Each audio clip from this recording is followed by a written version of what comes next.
Hi everyone, my name is Sarah Beth, and I just finished reading The Husbands by Holly Gramazio. Please forgive me if I'm mispronouncing this name. This was my pick for April for Book of the Month, and it's about 330 pages long. I would say that the most interesting part of this book is the premise, and one of the reasons why I picked this book is because of that. It's even really reflective of the artwork that you see here, which I really enjoyed, honestly. Um, Basic idea: a woman is coming home from a bachelorette party. She lives in London, and her best friend's about to get married. She comes home a little drunk and finds that a man is there. Apparently, he's her husband, and the whole world is kind of shifted. Her apartment's slightly different. Her phone and her friends and everybody knows that she's married to this man, and they have memories that she's never experienced. She has photos that pop up in her phone. This is her new life now. She quickly discovers that he goes up into the attic for some reason. I believe the light bulb is out, and whenever a husband goes up, a new one comes down. So now she has a brand new husband. That husband is gone, and she quickly realizes that every time they go up, they disappear, and she gets a new one. So the whole book is her just cycling through husbands, and basically people that she could have been married to if at certain points of their lives they connected. um, there's a few repeats that she really enjoys. She tries to make connections with them outside of the marriages as well, and that doesn't work out very well, which I like. I enjoy that aspect because I believe you're not really going to go up to a stranger and it's not going to click right away. You're not going to just automatically become friends or automatically become lovers and soulmates. So I like that the book kind of fed more into reality in that aspect. I dislike that there feels as if there's no stakes throughout the whole entire novel, because whenever she gets a new husband, her slate is wiped clean, new universe. Her life has just kind of been led on by this alternate universe her that she doesn't really have an idea of, so she constantly takes 6 days or goes on vacation or spends large amount of money just because she can. Because it doesn't make a difference, because she can just reset it and start all over again.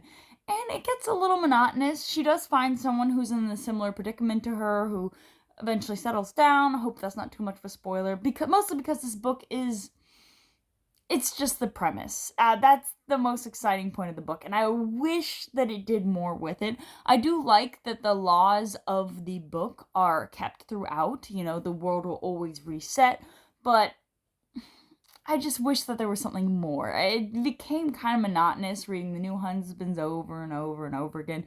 They had slight differences, and even she feels like she's bored as she's explaining this cycle to us. She's like, to husband 200, he had a bushy mustache, and I didn't like that, so I sent him back right away. And I'm like, I don't really care that much. I would say the book is basically trying to make human connections, and it's a cute book. The ending, I don't want to give any spoilers.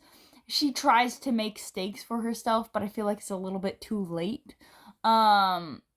Just there's no consequences for her, and she does some terrible things, like she does drug somebody and almost kill them. She does shoot somebody with, it is an air rifle, but she causes blood to spill, so, and she kind of ruins people's lives. She's just very selfish, and she keeps going through husbands.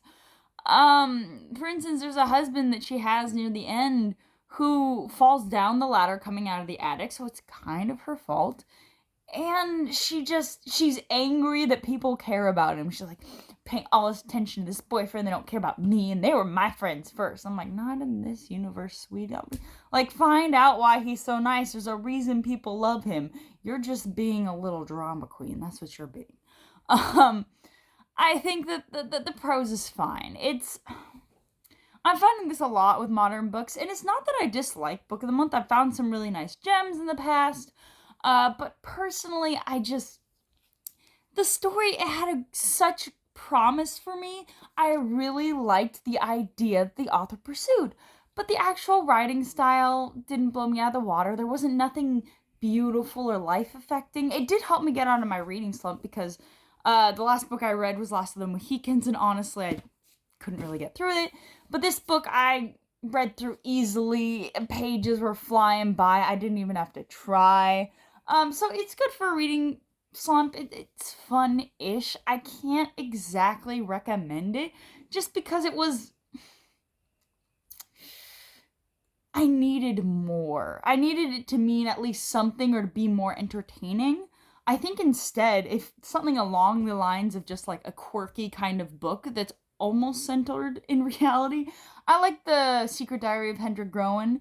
It's about an 80-year-old man living in a retirement home who is basically makes a club that they're not dead yet, and so they go out on adventures and have fun. And I feel like that is the same I would say, feel that this book gives me, but this book just didn't fulfill its complete promise. While The Secret Diary of Hendrik Groen, there is a meaning to life, and I enjoyed it more, even though it's a sillier book, but it has a meaning, and it gives you a little something at the end, but it's not full literary fiction. Where I think this is marketed as literary fiction, but it doesn't, it just feels like a bubblegum reading book. It feels like it has, once again, great premise, and maybe that's why it's literary fiction, but when all is said and done, this book felt empty.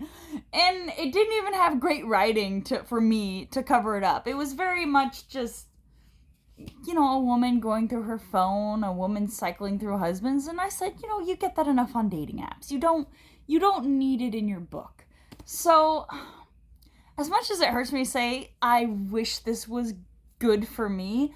It's easy. If you want to read something that's going to get you out of slump, I'd say this, honestly, it could work. I would say read Secret Diary of Hendrik Groen. I think that will also get you out of a slump. It's also quirky, lots of fun, and I prefer that over this, so it's not a recommendation for me, but hope you enjoyed my review and have a good one.